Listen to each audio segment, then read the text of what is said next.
참 이런 내용도 처음 들어보실 텐데 생각만 해도 아찔합니다. 이것도 모르고 우리 가족 중 누군가가 주구장창 보험료만 납입하고 있다고 생각을 해보면 이건 정말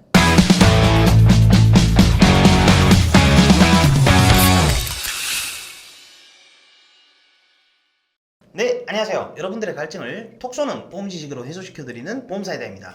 반갑습니다. 오늘은 이 보험사이다가 여러분들이 모르고 있는 실비보험 안에 숨어있는 어마어마한 꿀팁과 혜택들을 속 시원하게 알려드리려고 하는데, 오늘 영상만큼은요 사랑하는 가족이나 지인들에게도 공유를 하셔서 많은 분들이 알고 계시면 엄청난 도움이 되실 겁니다. 우선 이 실비보험, 실손보험 뭐 같은 말이죠. 이 실비보험에 대해서 먼저 말씀을 좀 드리자면, 실손보험은 내가 직접 부담한 의료비, 급여 본인 부담금과 비급여의 일정 금액을 보상하는 보험입니다. 이 실비보험은 이미 너무 많은 분들이 가지고 있고 건강보험공단에서 지원을 안 해주는 비급여까지도 보장을 받을 수 있기 때문에 제2의 건강보험이라고 불리기도 하죠. 그래서 오늘은 어디서도 들어볼 수 없었던 실비보험이 어떻게 변해왔는지에 대한 변천사 과정부터 실비보험 활용 방법과 실비보험 청구를 많이 하면 발생할 수 있는 주의사항까지 쏙쏙 알려드리도록 하겠습니다. 보험사이다.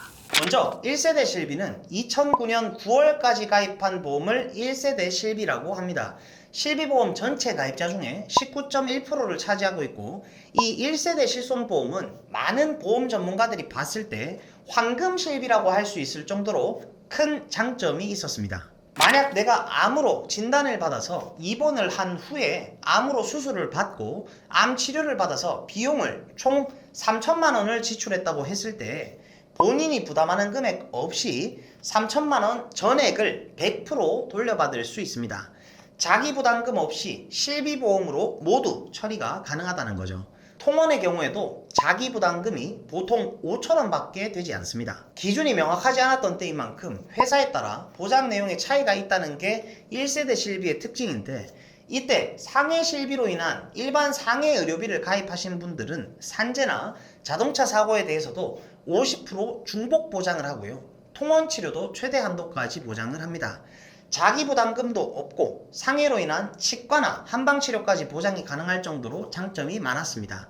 그래서 많은 사람들이 절대 해지하면 안 된다, 꼭 유지해야 된다, 이런 얘기가 가장 많이 나오는 보험이 바로 1세대 실비보험입니다. 갱신 주기는 보통 3년에서 5년이라고 보시면 되는데, 13년도 4월 이후 나오는 실비와는 다르게 재가입 주기도 없습니다. 그리고 2009년 10월부터 2017년 3월까지 가입한 실비보험을 2세대 실손의료비, 표준화 실비라고 보시면 됩니다. 1세대 실비 이후 처음으로 표준화 실손으로 바뀌다 보니까 몇 차례 부분 변경이 있었습니다. 대표적으로 13년 4월 이전까지는 3년이었던 갱신 주기가 13년 4월 이후 1년으로 짧아졌고 15년에 재가입 주기가 생겼습니다. 이 재가입 주기가 무슨 말이냐면, 이후에 가입하신 분들은 모두 가입한 지 15년이 되는 시점이 되면 해지하지 않는 이상 그때 판매하고 있는 실손으로 무조건 재계약을 하게 됩니다. 조금 쉽게 말씀을 드리자면, 내가 13년도 10월 달에 2세대 실비를 가입했다고 한다면 15년이 지난 28년 10월이 되면 내가 기존에 가입해놨던 2세대 실비를 계속 유지를 하고 싶어도 새로 나온 차세대 실비로 어쩔 수 없이 전환을 해야 한다는 거죠. 그리고 17년도 4월에서 21년도 6월까지 3세대 실손보험이 나왔는데요, 급여 10%, 비급여가 20%로 본인 부담금이 발생을 합니다. 후반기에 2세대 실비와 3세대 실비는 내용이 거의 비슷하지만 크게 다른 점이 있습니다.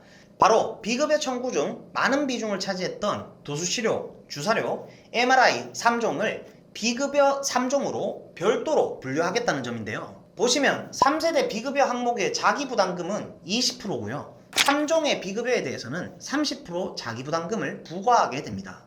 그리고 지금 현재 판매되고 있는 4세대 실비입니다. 21년 7월부터 지금까지 판매되고 있는 4세대 실손은 급여 부분은 20%, 비급여는 30%로 본인 부담률이 좀 올라갔습니다. 그리고 비급여 부분에 있어서는 통원 치료의 횟수 제한이 생겼죠. 그리고 재가입 주기 또한 3세대까지는 15년이었는데 4세대부터는 5년으로 짧아졌습니다. 만약 5년마다 새로운 실비가 나온다면 5년마다 새로 출시되는 실비보험으로 재가입을 해야 합니다. 그래서 이 실비보험을 전환을 해야 되냐 말아야 되냐 고민을 하시는 분들 중 일부 가입자분들께는 어느 정도 답이 나온 것 같습니다. 전체 실비보험 가입자 중에 13년도 1월 이후 출시된 2세대 실비 중 15년마다 재가입을 해야 하는 0.3%에 해당하는 사람과 6.1%에 해당하는 분들, 그리고 0.4%와 22.7%에 해당되는 3세대 실비 가입자, 마지막으로 10.5%에 해당되는 4세대 실비 가입자까지 포함을 해서 사실 대한민국 실비보험 가입자 중 40%에 속하는 사람들을 전환을 해야 할지 말아야 할지 크게 고민을 하실 필요가 없습니다. 13년도 이후 2세대 실비부터 3세대 실비는 15년 뒤 새로 그때 상황에 출시되어 판매되고 있는 차세대 실비로 어차피 바뀌게 되고요. 4세대 실비 가입자는 5년 뒤에 자동으로 5세대 실비보험으로 바뀌게 됩니다. 그래서 여러분들이 실비보험을 그냥 방치하고 놔두고 있는 게 아니라 각 세대별 실비들을 필요에 맞게 정말 잘 활용을 하셔야 많은 혜택들을 얻어가실 수가 있겠죠. 그래서 이 보험사에다가 정리했습니다. 실비보험 활용 꿀팁 첫 번째는 바로 연간 자기부담금 한도 활용하기입니다. 2009년 8월 이후 표준화 이후 실비부터 21년 6월, 그러니까 4세대 실비 이전 가입자라면 이번에서 발생한 자기부담금이 200만원을 초과하게 되면 전액을 보상받을 수 있습니다. 어려워하시지 않으셔도 됩니다. 쉽게 예를 한번 들어볼게요. 예를 들어서 2012년 실비보험을 가입한 A라는 사람이 입원을 해서 치료를 받았는데 병원비가 5천만원이 나왔다고 가정을 해볼게요. 자기부담금이 10%라면 5천만원을 청구했을 때 원래 5천만원의 10%인 500만원을 제외하고 4,500만원을 돌려받아야 맞는 계산 방법이죠. 그런데 연간 자기부담금 한도를 200만원을 초과했으니까 5천만원 중에서 200만원을 제외한 4,800만원을 돌려받게 되는 겁니다. 이거 혹시 알고 계신 분들이 얼마나 있을까요? 근데 여기서 4세대 실비를 기준으로 한 가지 말씀을 드리자면 과거 1, 2, 3세대 실비들과는 내용이 조금 바뀌긴 했는데 원래 과거 실비들의 경우에 급여와 비급여를 모두 합산한 자기부담금 한도가 200만원이었다면 이제 4세대 실비 같은 경우에는 그 내용이 조금 바뀌었습니다. 간단하게 알려드리면 급여 부분 같은 경우에는 기존과 동일하게 이제 200만원 상한이 설정이 되어 있지만 비급여 부분의 경우에는 한도가 적용되지 않습니다. 비급여는 본인이 부담을 해야 한다는 소리죠. 좀 자세히 알고 싶으신 분들은 방금 말씀드린 영상 링크 제가 설명란에 남겨놓을 거니까 그 영상을 시청하시면 되겠습니다. 우선 계산을 쉽게 하기 위해서 급여 항목으로 치료비가 3천만원이 나왔어요. 그러면 4세대 실비는 급여에 대한 자기부담금이 20%니까 3천만원에 20%면 600만원을 제외하고 2,400만원을 돌려받아야 되잖아요. 그런데 자기부담금 상한선이 200만원을 초과한 거니까 2,400만원이 아니라 2,800만원을 돌려받는 거죠. 이렇게 실비보험에서는 엄청난 혜택이 있기 때문에 가장 먼저 준비하셔야 될 필수보험이라고 말씀을 좀 드리고 싶고요. 과거 실비가 좋긴 한데 정말 도저히 보험료가 감당이 이제는 안 된다 하시는 분들은 계약 전환을 통해서 4세대 실비로 전환을 하시더라도 꼭 오랫동안 가지고 계셔야 할 필수보험이라고 다시 한번 강조를 하고 싶습니다. 다음 실비보험 활용 꿀팁 두 번째는 해외 장기 체류자 납입 중지 기능입니다. 2009년 10월 1일 이후 신규 계약 체결 대상으로 해서 16년도 1월 1일부터 시행하고 있는 이 기능은요. 예를 들어서 내가 3개월 이상 해외 체류를 하게 된다. 그럼 보험료만 계속 주구장창 빠져나가잖아요. 그럼 불필요한 실손보험료 납입을 방지하기 위해서 납입 중지 및 환급 제도를 운영하고 있습니다. 3개월 이상 해외에서 체류 후 귀국하는 경우 해당 기간에 실손보험료 사후 환급이 가능하고 여권 사본, 출입국 사실 증명원 등으로 보험사에 제출해서 환급이 가능합니다. 그리고 납입 중지 기능은 해외여행보험과 실손보험을 동일 보험사에 가입하신 경우에는 실손보험 납입 중지 기능을 사용 가능하고요. 그러니까 잊지 마시고 환급 받으실 분들은 보험사에 전화를 해서 환급을 좀 받으시고요. 이것도 꼭 체크를 잘 하셔야 됩니다. 실비보험 활용 꿀팁 세 번째는 1월 1일부터 개인과 단체 실손보험 중복 가입자는 원하는 보험을 중지하여 보험료 부담을 경감할 수 있습니다. 지금 다니고 있는 회사에서 단체 실비에 가입이 되어 있다면 여러분들이 가입한 개인 실비보험을 납입 중지를 시킬 수가 있습니다. 보험료를 이중으로 빠져나가는 걸 방지하는 거죠. 2023년 이전에는 내가 가입한 실비만 중지 신청이 가능했지만 2023년 1월 1일부터는 내가 개인적으로 준비한 개인 실비뿐만 아니라 단체 실비를 중지시킬 수도 있습니다. 단체 실손 중지 시에는 납입보험료는 소비자에게 환급이 되고요. 그리고 나중에 부활시킬 때는 원래 부활하게 되는 시기인 재개 시점에 판매 중인 상품으로 한 재개가 가능했지만 2023년 1월 1일부터 판매 중인 상품 외에 중지시켰던 상품으로도 재개가 가능하기 때문에 이것 또한 절대 놓치시면 안 됩니다. 내 개인 실비보험이나 회사의 단체 실비보험이나 중지시키고 싶은 거 중지시키시면 됩니다. 본 광고는 손해보험 광고심의 기준을 준수하였으며 유효기간은 심의일로부터 1년입니다. 근데 참 이렇게 좋은 제도를 모르는 경우가 많으셔서 마음이 좀 아프긴 한데 꼭 주변 분들께도 이 영상을 좀 공유를 하셔서 이렇게 좋은 기능들을 꼭 잘 활용을 하시고요. 불필요한 지출은 좀 줄이셨으면 좋겠습니다. 간혹 이런 질문들을 하시는 분들도 계세요. 단체 실비, 개인 실비 둘 다 보장받으면 더 좋은 거 아니에요? 이렇게 질문하시는 분들도 있어서 이 부분도 좀 정확하게 말씀을 드리자면 실비보험은요 중복 보상이 아니고요 비례 보상입니다. 만약에 병원비가 3천만원 나왔다고 예를 들어 볼게요. 단체 실비보험에서 3천만원 그리고 내가 가입한 실비보험에서 3천만원 그래서 총 6천만원을 받을 수 있는 게 아닙니다. 실비보험은 비례 보상이기 때문에 단체 실비에서 1,500만원 개인 실비에서 1,500만원 이렇게 합산 3천만원 기준으로 보장을 받는 거예요. 실비보험은 두 개가 있다고 해서 두 배가 아니라 비례 보상으로 보장을 받습니다. 그러니까 두 개를 유지할 필요가 없다는 거죠. 여러분들이 꼭 하나는 중지시키길 바랍니다. 납입 중지 조건은 개인 실비를 최소 1년 이상 유지한 후에 중지를 시킬 수가 있고요.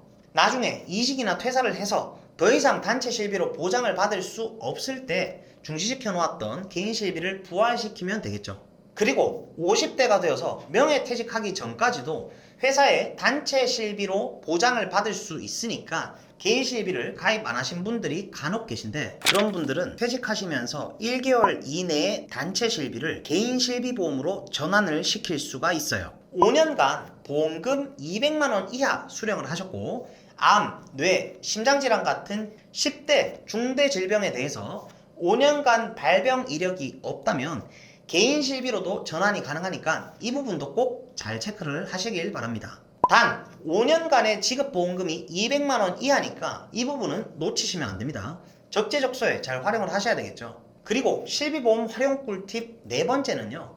나는 내 보험이 너무 완벽하게 잘 돼 있다. 이런 분들은 해당 사항이 없지만 근데 나는 앞으로 간병인 보험이나 수술비 보험, 암보험 등등 이렇게 가입하셔야 될 보험들이 좀 남아있고 나는 솔직히 보험 준비가 아직 완벽하게 끝나지가 않았다 하시는 분들은 지금 집중하셔야 됩니다. 조금만 아프거나 아주 살짝 다치셔도 무조건 병원 다녀오셔서 실비 청구를 하시는 분들 꼭 있죠. 우선 결론부터 말씀드리자면 보험 전문가인 저의 경우에는 바로바로 청구를 하지는 않습니다. 제때제때 청구를 해서 보험금을 받으시고 그런 건 정말 다 좋은데 정말 짜잘짜잘한 병원비까지 청구를 다 하게 되면 청구 이력이 무조건 다 남습니다. 이 이력들은 신용정보통합조회 시스템이라는 곳에 다 남게 되는데요. 이 시스템을 각각의 보험사들이 마음만 먹으면 다 조회를 할 수가 있습니다. 이게 무슨 말이냐면요. 만약에 내가 A 보험사에 실비보험이 가입이 돼 있어요. 근데 이걸 너무 자잘자잘한 것까지 병원을 갈 때마다 청구를 하게 되면 나중에 B사, C사, D사 등 다른 보험사로 가입을 하실 때 나의 실비 청구 이력 등이 다 체크가 됩니다. 감기, 장염, 위염, 설사, 도수치료, 물리치료, 비급여 주사, 단순 생활질환 등등 이런 건 자잘자잘하게 누구나 흔히들 병원을 자주 갈 수 있겠죠. 그럼 여러분들이 보험사라고 생각해 보시면 이해가 쉬울 겁니다. 그럼 결국 과다 청구자로 판단을 하기 때문에 보험사 입장에서는 손해율이 높을 거라고 예상할 수도 있겠죠. 그럼 나는 수술비 특약을 가입하고 싶은데 암 진단비만 승인이 가능하다. 이런 식으로 심사 결과가 나온다거나 부담보로 승인이 난다거나 아니면 할증으로 남들보다 보험료를 더 내고 가입하게 될 수도 있습니다. 쉽게 예시를 들어드리면 실제 제 고객님 사례를 하나 말씀드려 보겠습니다. 얼마 전에 고객님 한 분이 새로운 보험에 가입을 하고 싶다고 문의를 주셨습니다. 근데 이 고객님께서 2년 전쯤에 무릎이 아파서 MRI 한번 찍고 무릎에 주사를 한번 맞은 적이 있습니다. 그리고 통원도 2번밖에 하지 않았고 실비 청구도 자연스럽게 했어요. 자, 그리고 2년이 지났어요. 그런데 어떻게 됐을까요? 아이러니하게도 보험금 청구를 했기 때문에 보험회사에서는 이 사실을 알고 무릎 쪽에 부담보를 잡아버렸습니다. 여기서 말하는 부담보란 해당 부위를 일정 기간 동안 보장을 안 해주겠다는 말입니다. 또 얼마 전에 다른 고객님의 경우에는 가슴이 답답하고 두근거려서 병원에 갔는데 24시간 심전도 검사를 해보고 조영제를 맞아서 MRI까지 다 찍어봤는데도 원인을 알 수가 없다. 원인 미상이다. 일시적인 이런 것들로 병원을 다녀온 이런 경우들은 정말 애매하죠. 그래서 이분 같은 경우에는 결국 저렴한 보험사에 보험을 가입하고 싶어 하셨는데 보험회사에서는 뭐라고 했을까요? 이상이 없다는 검사 결과지나 의료 기록지를 제출하라고 했었습니다. 나는 아무것도 아니라고 생각을 했는데 병원에서는 내가 모르는 질병 코드를 기재를 해놨을 수도 있고, 근데 이게 하필 청구 이력이 남아서 심장 관련 코드가 찍혀 있다 보니까 심장질환 환자가 아닌데 뭐 아니라는 서류를 보험사에 제출을 해야 한다거나 골치가 아파지는 경우도 생기는 거죠. 그리고 도수치료, 물리치료 이런 거 하시는 분들 많잖아요. 거북목, 일자목 등이 있어서 도수치료를 3년 동안 6회 치료를 받았어요. 그러면 보험사에서는 원래 고지를 안 해도 됩니다. 5년 이내에 통원치료, 7회 이상일 때 고지를 하는 건데 마지막 도수치료 일자로부터 3개월이 지났으면 6회만 하신 거니까 고지 대상이 아니에요. 그런데 문제는요, 청구를 하셨으면 그 청구 이력 때문에 보험사에서는 무슨 부위에 도수치료를 하셨냐, 치료한 사유가 어떻게 되냐 전부 다 고지를 하라고 합니다. 그러면 후유장애, 수술비, 종수술비, 골절 진단비 등 전부 다 인수 거절이 뜨거나 가입 금액을 반으로 줄여야 한다거나 여러 가지 제약이 생길 수가 있어요. 지금 당장 몇만 원, 몇십만 원 급해서 청구를 하기보다는 경제적으로 너무 어려운 게 아니라면 보험금 청구권을 3년 이내에만 하시면 되는 거니까 병원 서류들 있죠. 진료비 영수증이랑 세부 내역서들 이런 건 좀 잘 모아 놓으셨다가 보험 준비를 하시고 나중에 한 번에 청구를 하시는 게 더 현명한 방법이라고 말씀을 좀 드리고 싶습니다. 그리고 혹시나 오해하실까봐 말씀을 드리면 병원 간 거 청구 안 하면 어차피 보험사가 모르니까 청구 안 한 거는 다 고지 안 하고 가입하면 되겠네요 라고 착각을 하시는 경우가 간혹 있는데요. 그렇게 하시면 큰일 납니다. 청구를 하고 안 하고는 상관없고요. 고지 대상에 해당하시면 전부 다 고지를 하셔야 됩니다. 3개월 이내에 병원 가신 이력들, 그리고 최근 1년 이내에 검사로 인해서 추가적인 검사, 재검사를 받은 적이 있는지, 최근 5년 이내에 입원이나 수술, 동일 질환으로 7번 이상 치료를 받은 적이 있는지, 30일 이상 약을 복용했거나 최근 5년 이내에 암이나 백혈병, 고혈압, 협심증, 심근경색, 심장판막증, 간경화증, 뇌졸중, 뇌출혈, 뇌경색, 당뇨, 에이즈로 진단이나 치료를 받은 적이 있는지 이 부분에 해당하는 건 꼭 고지를 다 하셔야 됩니다. 예를 들어서 고혈압으로 진단을 받아서 약을 30일치 처방을 받았지만 약을 안 먹고 버렸어요. 실비 청구도 안 했습니다. 그래도 이거는 고지 대상이 맞습니다. 왜냐면요, 고혈압은 5년 이내에 중대 질병에 속하기 때문에 진단 받은 것 자체만으로도 고지 대상인 겁니다. 실비 청구를 하는지 안 하든지는 이거는 상관이 없어요. 좀 더 쉽게 풀어드릴게요. 허리를 삐끗해서 2년 전에 도수치료 5번 받았다고 가정을 해봅시다. 규정상 이건 고지 대상이 아니에요. 5년 내에 7회 이상일 때만 고지를 해야 되니까요. 하지만 문제는 여기서 시작됩니다. 그 5번을 전부 실비로 청구를 했다면 보험회사에서는 가입심사 때 이렇게 물어봅니다. 언제 치료를 받으셨죠? 진단명은요? 부위는 어디였나요? 총 몇 회죠? 그리고 결국 이 특약은 삭제하셔야 됩니다. 허리 보장은 일정 기간 동안 제외합니다. 보험료는 더 내셔야 됩니다. 이런 식으로 불이익이 생길 수 있습니다. 그래서 제가 늘 강조하는 게 있습니다. 바로 청구 소멸시효를 꼭 기억해 두시라는 겁니다. 보험금 청구 소멸시효는 3년입니다, 여러분. 3년 이내에만 청구를 하시면 되기 때문에 그래서 바로바로 청구하실 필요가 없다고 말씀을 드리는 겁니다. 오늘은 이렇게 실비보험을 가지고 계신 분들이라면, 그리고 앞으로 보험을 가입할 예정이신 분들이라면 누구든지 사실 꼭 알고 있어야 되는 꿀팁들, 그리고 청구를 언제 하시는 게 좋은지, 그 외에 다양한 실비보험 활용 꿀팁들에 대해서 알려드리는 영상을 좀 찍어봤고요. 사실 이런 부분들은 보험 전문가가 아닌 이상 대부분 모를 수밖에 없는 내용들이라고 생각을 합니다. 그래서 정말 여러분들이 믿을 수 있는 전문가를 좀 만나서 제대로 점검을 받으시고 가입을 하시는 게 중요하다고 저는 말씀을 꼭 좀 드리고 싶고요. 내 인생에서 꼭 있어야 하는 보험을 한 가지만 꼽으라고 한다면 저는 무조건 실비보험이라고 생각을 합니다. 오늘 영상 끝까지 보신 분들은 꼭 주변 분들께도 이 영상 다 같이 좀 공유를 하셔서 이런 숨은 보험 지식들이 많이 얻어가셨으면 좋겠고요.